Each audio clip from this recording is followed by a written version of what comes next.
50 ஆண்டு காலமாக இந்த நாட்டை ஆண்டது. நம்ம எல்லாம் சுதந்திரத்துக்கு போராடணும், வெள்ளைக்காரன் எதிர்க்கணும். நம்ம நாட்டில் இருக்க தங்கங்கள் எல்லாம் கொள்ளையடிச்சிட்டான்.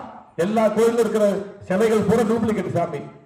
நம்ம வச்சிருக்கலாம் எல்லா பெரிய கோயில்ல இருந்து எல்லா கோயிலையும் ஒரிஜினல் தங்கத்தை பூரா அன்னைக்கு வெள்ளைக்காரன் கொள்ளையடிச்சிட்டு ஐம்பொன் சிலை, தங்க சிலை எல்லாம் போயிடுச்சு. என்ன சிலை இருக்கு இப்ப? ஐம்பொன் சிலை.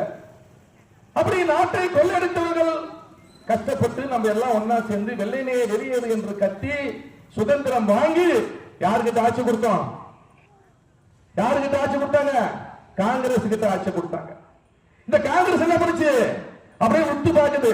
வயக்காடு, இறங்காடு, நஞ்ச புஞ்ச அப்படியே பார்க்கின்ற பொழுது ஆத்து மணல் வேற என்ன இருக்குதுங்க?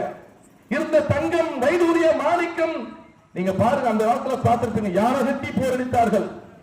அரசர் தலைவர் என்ன வச்சிருப்பாரு? தங்க கிரீடம். உட்காரத்துக்கு என்ன இருக்கும்? தங்க நாற்காலி, தங்க விசுறுமட்டை, தங்க வாள். இதெல்லாம் எங்க?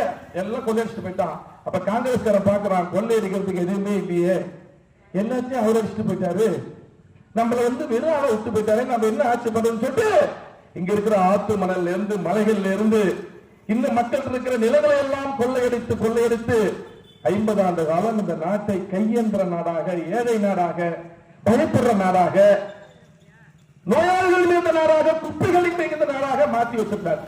அப்ப அந்த ஏழை தாயுடைய மகன், தீவித்துக் கொண்டிருந்த மகன் பார்க்கிறாரு, நம்ம நாடு என்னைக்கு ஜப்பான் மாரி வர்றது, நம்ம நாடு என்னைக்கு அமெரிக்கா மாரி வருது, நம்ம நாடு என்னைக்கு ரஷ்யா மாரி வருது. அப்ப இந்த நாட்டுக்காக ஏதாவது நம்ம ஒரு மாற்றத்தை கொண்டு வர வேண்டும் என்று கல்யாணம் பண்ணாங்க. எனக்கு கல்யாணம் வேணாம். அப்பெல்லாம் பாலிய கல்யாணம். சிறு வயசுக்கு வராத அந்த காலத்துல தாய்மார்கள் தெரியும் கல்யாணம் பண்ணி கொடுத்துருவாங்க. அரியா பருவம் என்னன்னே தெரியாது. அவன் கையை பிடிச்சி, இந்தாப்பா நீதான் பொண்ணு. எங்க அம்மா எல்லாம் கல்யாணம் பண்ணி 4 வருஷத்துக்கு அப்புறம் தான் வயசுக்கு வந்தாங்க. எங்க அம்மா சொல்லியிருக்காங்க சின்ன வயசுல. அப்ப எந்த ஒரு அரியா பருவத்துல நரேந்திர மோடிக்கு திருமணம் செய்து வச்சுட்டாங்க.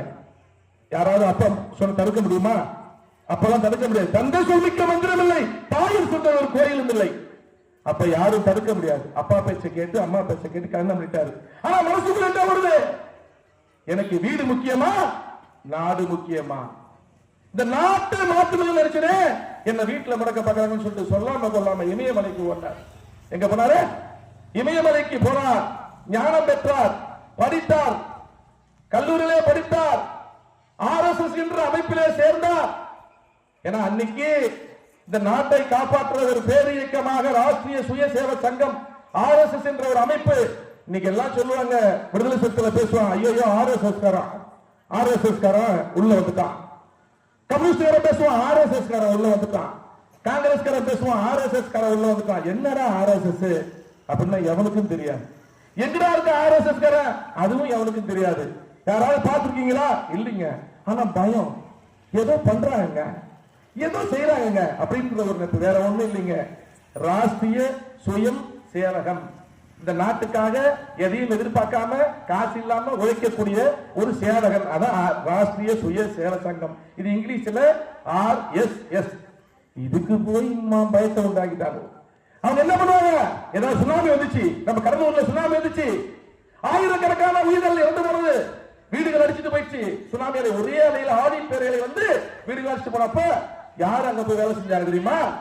இந்த RSS காரங்க 1000-1500 பேர் நின்று கால் சட்டை போட்டுக்கிட்டு அங்க இருக்கிற மக்களுக்கு உணவு கொடுக்கிறது, மருத்துவ உதவி செய்யறது, தலையில் அடிபட்டுச்சா கட்டு கட்டுறது, முகாமில் தங்க வைக்கிறது.